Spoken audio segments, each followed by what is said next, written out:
Mark 5வது அதிகாரம் 24வது வசனம் முதல் 28வது வசனம் வரை. அவர் அவனோடே கூட போனார்.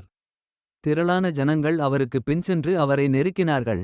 அப்பொழுது 12 வருஷமாய் பெரும்பாடுள்ள ஸ்திரீ அநேக வைத்தியர்களால் மிகவும் வருத்தப்பட்டு தனக்கு உண்டானவைகளையெல்லாம் செலவழித்தும் சற்றாகிலும் குணமடையாமல் அதிக வருத்தப்படுகிறபொழுது இயேசுவைக் குறித்து கேள்விப்பட்டு நான் அவருடைய வஸ்திரங்களையாகிலும் தொட்டால் சொஸ்தமாவேன் என்று சொல்லி ஜனக்கூட்டத்துக்குள்ளே அவருக்கு பின்னாக வந்து அவருடைய வஸ்திரத்தை தொட்டாள்.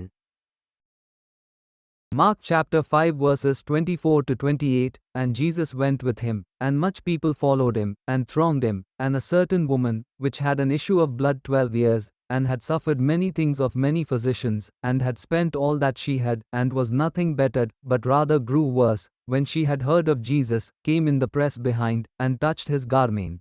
For she said, If I may touch but his clothes, I shall be whole.